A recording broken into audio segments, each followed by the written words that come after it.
Okay, hi everybody, and welcome to Cornerstone Conversations, a place where we discuss in an honest and open and authentic manner important issues about life. My name is Damaris Agweyu, and I am with Tazim Elkington. Hi, Tazim. Hi, Dama. How are you? I'm very well. How are you? Great. Thank you. Yeah, so this week I just want to give you the opportunity to introduce yourself to anybody who may not have watched this before. So go ahead. Okay, so I'm Tazim Elkington, also known as the Indian Black Butterfly. What do I don't like the question, what do you do? So I said, I ask people at what time, on which day. So I'm not going to say, what do I do?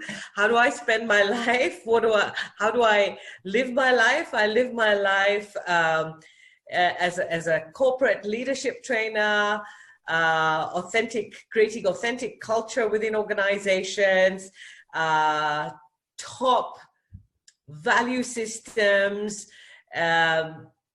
changing mindsets, shifting mindsets. I'm a hypnotherapist, regression therapist, psychosomatic therapist. I'm a writer, I'm a speaker, I'm a poet. And then it's just too much. So I do a whole lot of stuff, different stuff, because I can't do the same stuff from AM to PM. So I have a variety. Yeah. And for more information, please go to my website, tazim.net. Okay, great. Thank you. Thanks, Tazim. Now, this week, you wanted us to talk about debunking the myth of positive and negative. Let's just start with, why do you call this a myth? Go ahead. Sorry. Oh, yeah. So you've specifically said, and I'm really, really curious to know what you're going to have to say, because you specifically said that positive and negative are myths. So what do you mean by them being myths? Do you mean emotions or experiences, or let's just start from what you mean by the word myth in this context? Okay, so let's break it down, because I think this has pushed a few buttons for you as well.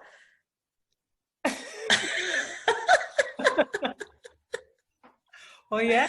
Really? Yes, I think it's pushed a few buttons for you, because we've had other conversations and it's like, what do you mean it's a myth? Yeah. How can you call that a myth? This is how we've been operating, and that's the language we've been using for such a long time. Yeah. So the reason I call it a myth, and I'll start by saying that 30 years ago, I used to subscribe, or maybe even 20 years ago, I was still subscribing to the whole positive negative thing, until I realized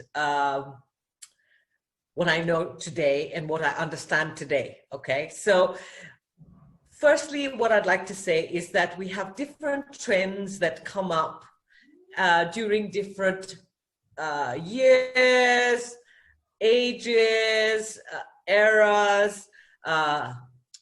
It's different trends that show up, and mostly these trends show up because the concepts we've been living with might have gotten a bit worn out, and then one person writes a book and another person writes a book, and then 1,000 people write books on certain topics, and then these become our go-to to understand what language we're using, how we're expressing ourselves, etc., etc. So this whole positive, negative thing started, decades ago. It's not new. The reason why it's a myth for me is because we have, I think, got ourselves too entangled with describing experiences, and anything that's a little bit uncomfortable becomes negative. Anything that pushes our buttons becomes negative. Mm-hmm. We're constantly striving for this unending happy and positive. which is completely ridiculous. And the reason it's ridiculous is because, I mean, we've talked about this before, where an emotion lasts 30 to 45 seconds.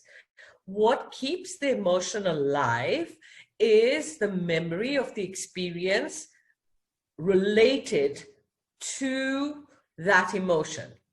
And since humanity is made up of clear duality, we have the tendencies to keep our not very memorable experiences alive longer, meaning those experiences that have challenged us, those experiences that have been hurtful, painful, challenging, traumatic, we somehow, as humanity, as human beings, tend to keep those longer and longer, and they can go on for decades. However, when it comes to this the happy comes and goes like, it's literally through the eye of the needle and it's gone. So let's start calling things what they really are. And what they really are is that we have become a species wanting to get addicted to only good feelings and avoidance of the other side of the coin, which are the feelings that are not so good. Yeah, which is natural, right? Because we want to feel good. We don't want to feel bad. So we're always, it's natural that we would chase that which makes us feel good and avoid that which makes us feel bad, right? It's not reality and it's not natural at all. Mm-hmm. It's not natural. Uh-huh. The reason it's not natural is because life is made up of a rainbow of experiences and an extended rainbow, okay? So if we take all the colors available on a color chart, if you go to buy paint and you ask them for a color chart and they give you a proper extensive color chart, you will see that every shade has so many variations. And every variation has additional variations. This is what life really is. Life is realistically a collective of experiences, good, bad, and ugly. But our addiction to wanting only the good and anything that goes even a step away becomes bad, okay, is not realistic, because ultimately the good emotion, let's talk about emotion, then we'll go into experiences. The good emotion, the so-called good or positive emotion, lasts at 35 to 40 seconds. And if that's the case, why are we bent? Why? We must examine ourselves and look at how our mind functions.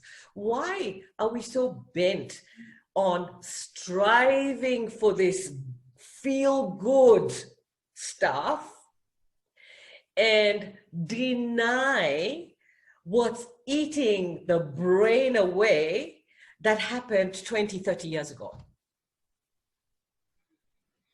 Okay, so how are we supposed to then do it? What are we supposed to do? Are we supposed to just, I get that you're trying to arrive at, we need to accept that this is, I think that's been, you made that very clear. We need to accept that life is a whole range of emotions, yeah? But even as we accept, are you saying that we should then not strive for feelings that make us, for things that make us feel good? So let's again be realistic, Dama, because this striving to feel good has made people actually numb themselves from the reality of life, that life is like the color chart in a color shop, in a paint shop.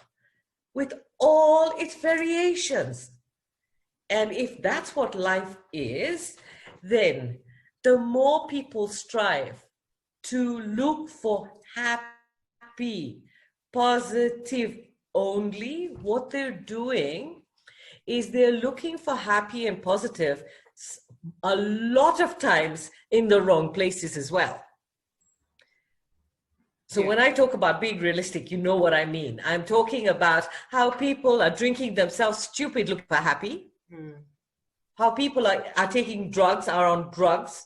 How people go gambling for that fix, happy fix. How people are stepping out of their relationships because my girlfriend or my wife or my husband or my boyfriend annoyed me. And now let me go get my happy in chips funga and, you know, the little experience on the side. So we've really, I mean, we've really got ourselves very mixed up about all of this stuff. So then the other happy, let's talk about the happy. I want to be happy in my job and I'm unhappy at the moment. Okay, so I'm going to find myself another job. The same issues that you were having in your previous job will show up in the next job if you haven't addressed why those issues were showing up. I'm unhappy in my relationship, so I'm going to dump this partner and I'm going to get a new partner. Same issues are going to show up because you haven't addressed why these issues are showing up. So this constant striving for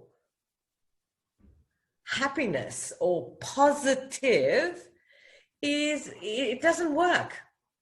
It doesn't work because it doesn't come from the outside. It's your state of mind. If your state of mind is screwed and skewed, okay, and now you're looking for happy outside, please, let's just talk about energetic frequency. You can look for happy until the cows come home, but your state of mind is so skewed and you're looking for happy to sugarcoat the skewed. How is that going to happen? Okay, what about the not the superficial happy, but that state where you feel a sense of contentment, a sense of being in a good place? Is that not then, does that not then qualify as a positive, as a positive feeling? And is that not something that we would want to strive towards? Like right now, last 30 to 45 seconds. Yeah, I think we're going to have this discussion one day. Like what? Yeah, 45 seconds. Because let's say like my day today, I woke up, I managed to achieve everything I wanted to achieve. I've not had any fights with my kids. It's been a pleasant day, you know. So for me, this is a preferable day than a day when I would wake up and there's no internet, so I can't work. The power has gone out. My kids are on my, you know, ass and that kind of thing. So there's definitely that differentiating factor. And for me, I would prefer to have a day like today as opposed to a day that's the opposite. You get what I mean? So let's break your day down. Yeah. So today you had no power cut, you had internet, everything flowed. Yeah. Okay. Yeah. And because it flowed, it was an easy, pleasant, it's been an easy, pleasant day so far. Yeah. We don't know what the rest of the day is going to bring, right? Yeah. And of course, everyone would like to have these kind of days. But when the power goes out, are you in control? No. I'm not. When the internet dies, are you in control? No, I'm not. And if your kids wake up in a bad mood, are you in control? Yeah, I get your point. Yeah, I'm not in control. I'm actually not in control at all. Yeah. So why don't we work with what shows up. Okay. This is not about setting goals and objectives and achieving, and I don't want to go into that discussion. That's a completely different discussion, okay? We're talking about positive and negative. So your state of mind, the point is the state of one's mind, which is governed and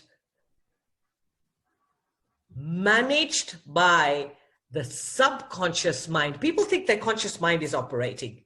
You think that all the time you're awake and operating, that it's your conscious mind that's doing everything. All of your conscious mind is made up of 8 to 10% of your mind, or 8 to 12%. And the rest is made up of your subconscious mind, which is 88 to 92%. So everything you're doing is based on your experiences of your past, your the container that is full of your past experiences, your past reactions, responses, your past understanding, your past, etc. Okay, so your mind and your subconscious mind then create a bridge and have your associative memory then triggers things in your present, and you think it's your present mind that's functioning. It isn't. Okay, it functions only to a very small percentage because we are governed by all our past experiences, our childhood, our way of reacting to something a child does because maybe you did it when you were small and someone reacted to you. So we don't realize the depth of the state of mind. And so all these talks that we have is about, please people, start taking responsibility for the state of your mind. And then as you take responsibility of cleaning up your state of mind, then you start to have different types of experiences, or even if you have similar experiences, you are not reacting, you start responding. And there's a huge difference between that. So the myth of positive, negative is part of our duality because we are such dual human beings. So positive, negative, let's draw a line in the middle. There's nothing, there's no gray, it's white and black. And it's white or black based on your personal experiences, which are normally sitting in your subconscious mind quite skewed anyway. Okay, so how do we then reframe the notion if we don't say it as positive and negative? How do we voice it? And so last night I had about a 45-minute live with Mombos. You know, there's a group on Facebook, and we did a live. And we were talking about relationships, okay? And the reason I'm bringing this up is because we talked about reframing specific stuff, okay? Just small tools and tips on how to reconsider the way we look at relationships, okay? And one of the things I said is women have really gotten into a very, very bad habit, and it's more women. This I have had the experience of through the number of people I work with, okay? And this is that people complain a lot, women complain a lot. Women think that venting is cool or venting is acceptable, all right? So one of the things I said and suggested rather was, how about women deciding, and this is not about women because this is a straight topic and you have all the genders that listen to your talks. That's a purely female group. And one of the things I said was, how about people take the challenge of not complaining for a week? And for every time you complain, I didn't give this tip and I'm going to send this through to her, but for every time you complain, you keep a jar and you call it the complaining jar. And every time you go, oh, crap, or oh, shit, put 100 bob in that jar and see how full that jar is by the end of the week. So our state of mind then creates our behavior, our attitude, our habits, etc. So let's start by examining the state of mind we're operating at. So as a habit, people need to stop complaining. One, because when you complain, my kids drove me crazy today. Okay, as an example. Why do I need to hear that? Why do you need to tell me that? You chose to have your children. You chose to be their mother. You know that children are not easy to raise. Deal with it. My boyfriend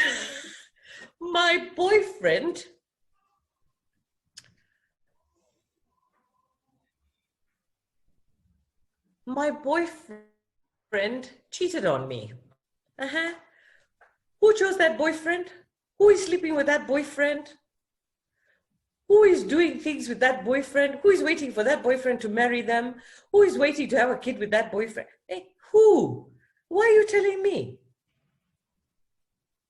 So here, this has become such an exhausting conversation. I've dropped a couple of people in my life quite recently because I warned them. And one of them I've known 30 years, another one I've known 20 years. And I said, you know what? If you don't stop, I will stop speaking to you, and actually drop them finally. If you think I'm your garbage bin, hold. If you think I'm your garbage bin, I need you to look for some other garbage bin. So first of all, let's stop complaining. What are you complaining about? Take responsibility of your life. Take responsibility of your responsibilities. Take responsibility of your choices. Take responsibility of your decisions. And if something is not working, find a solution. Instead, women will complain about the same boyfriend that's had affairs one after another. They're still there. They pop one kid out, they pop another kid out, and they're still complaining about the same guy. Hello, please. Yeah. The definition of insanity. Doing the same thing over and over and expecting this different result. What I wanted to ask you is, because I've read somewhere that, and I don't want to use the word complaining deliberately, but I've read somewhere that women tend to be less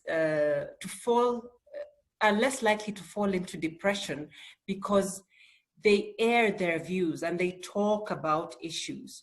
Whereas men who don't talk about issues as much are more likely to suffer in silence. So this thing about women, you're saying about women complaining.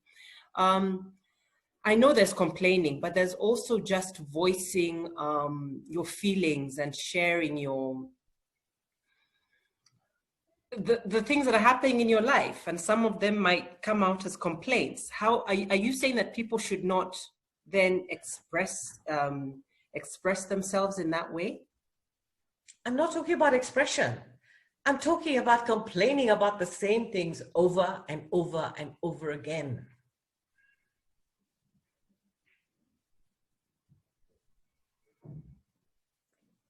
Mm-hmm. I made that clear. I gave you the whole cycle of repetition. Yeah. And the same problem repeating in 10 to 10 years. Okay, but I guess my thing is, if you're having a problem, is it a problem if you keep repeating it, or is it a problem if you just voice it?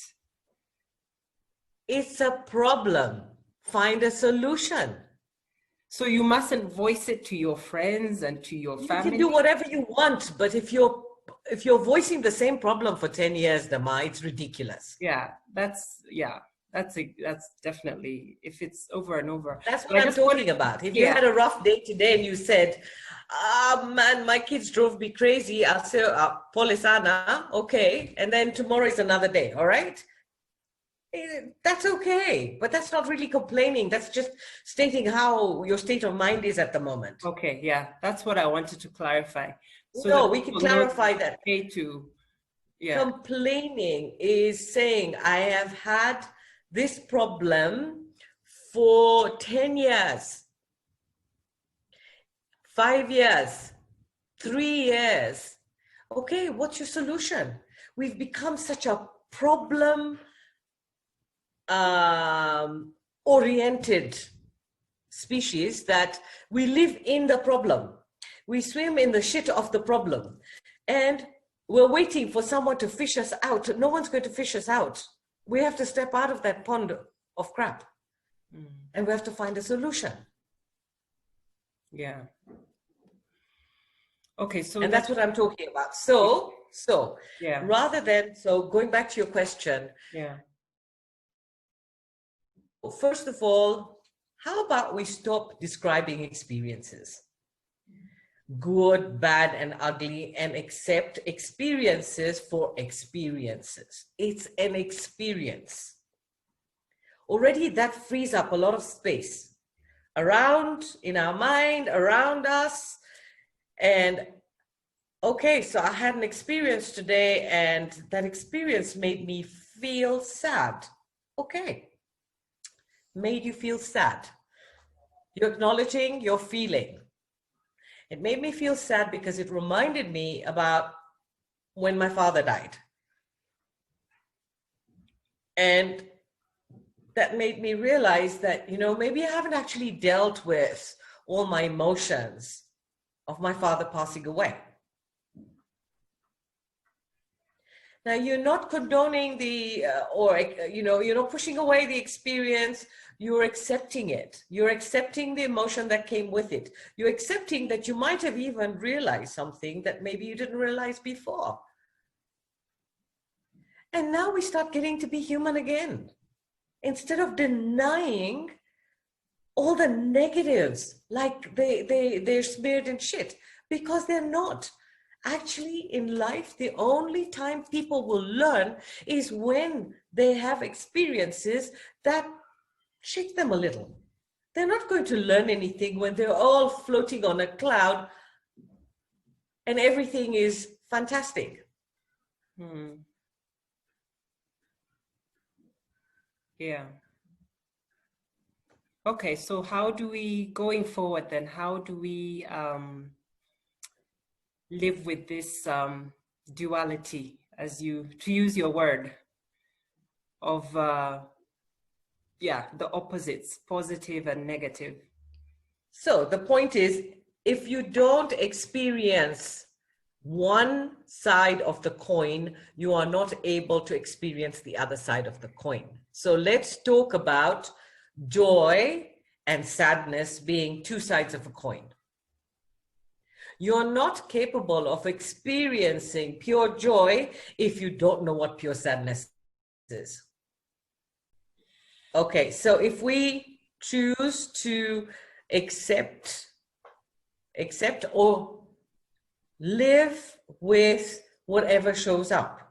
So an experience shows up and it's not feeling okay, then look at it and see if it's in your sphere, it's showing you something. So rather than call it negative and be in denial and refuse it, look at it, see what it's teaching you. And when an experience is, oh my God, so exciting and so, it's feeling like it's so amazing, be mindful, because you might have a veil over your sensibilities.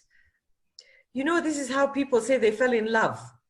Yeah. Of course they fell in love because they fell and they didn't even know they were falling. And then they find out 3 years down the line that everything they thought and who this person really is chalk and cheese. So don't allow yourself to swing so far one side, so far the other side. Learn to be in your core. Learn to be a little rational, a little logical, a little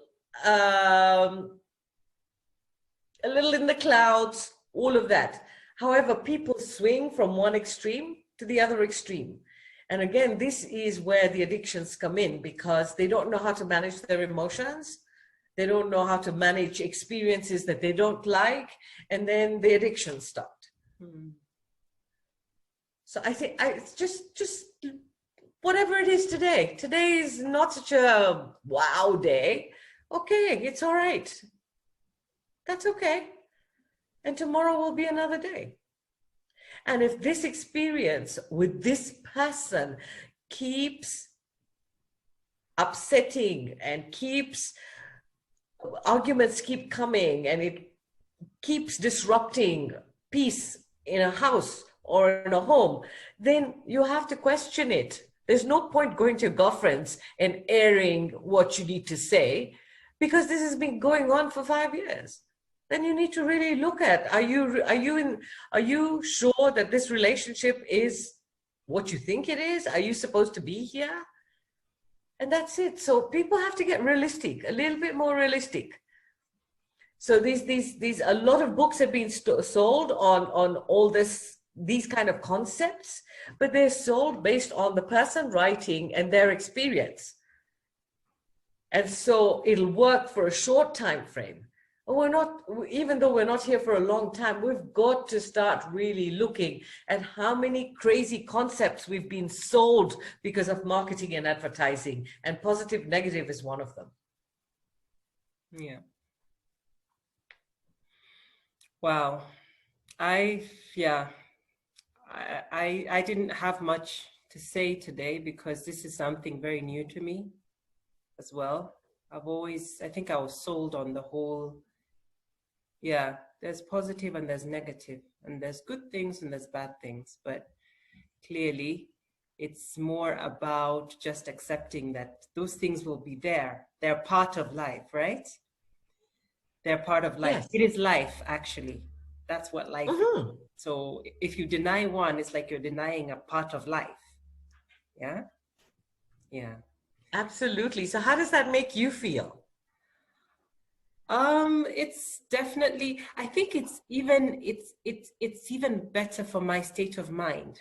You know what? Because if you know that if you're going through a difficult period and you know that this is just part of life, it's not something that's bad, then it's even easier to live with things. And it's easier to be optimistic. Does that make sense? There you go. Yeah. There you go. Yeah. Because that this too shall pass. Yeah. Yeah. That nothing stays. Everything passes. Yeah. So if you're constantly trying to grasp at the straws of positive, it doesn't make sense. I'm really happy to hear that. Yeah. No, it's I think it's a small breakthrough for me. Yeah. Yeah, I know you were skeptical and curious at the beginning, so I'm really glad it's kind of, tweaked or given you a different way of seeing things. It's more realistic. It's really more realistic. Yeah. Okay, Tazim, I will have to let you go. This has been a long one. We might actually have to split this one in two. in 2 different episodes. We'll see how it goes with the editing. But thank you so much once again for your time. And guys, if you have any topics, burning topics that maybe you'd want us to discuss in subsequent Cornerstone Conversations, please let us know. On the YouTube video, you can just place a comment at the bottom and give us anything. Nothing is off limits. As you can see, we have Tazim in the house. Nothing is off limits, right, Tazim? Except for politics, religion, and gardening. Gardening. Yeah, I'm not a great gardener. I can plant some stuff, but I'm not a great gardener, so I can't really discuss it. Yeah. Okay. I don't discuss politics and religion. I really avoid those 2 topics because they're unhealthy. They're literally, there's no positive and negative about it. They're unhealthy because of the state of both. Yeah. Okay, great. So we will see you again next time. And thanks everyone for watching. So let me just add one comment. Religion is too personal. And that's why it can get unhealthy, because I might really push a few buttons with that statement. So let me just add that to it. Yeah, no, I think it's understood. Yeah, religion is okay. Yeah. All right. See you in a couple of weeks. See you in a week, in 2 weeks. Yeah. Yeah. Okay. Bye bye, Tazim. Take care. Bye. Bye. Bye.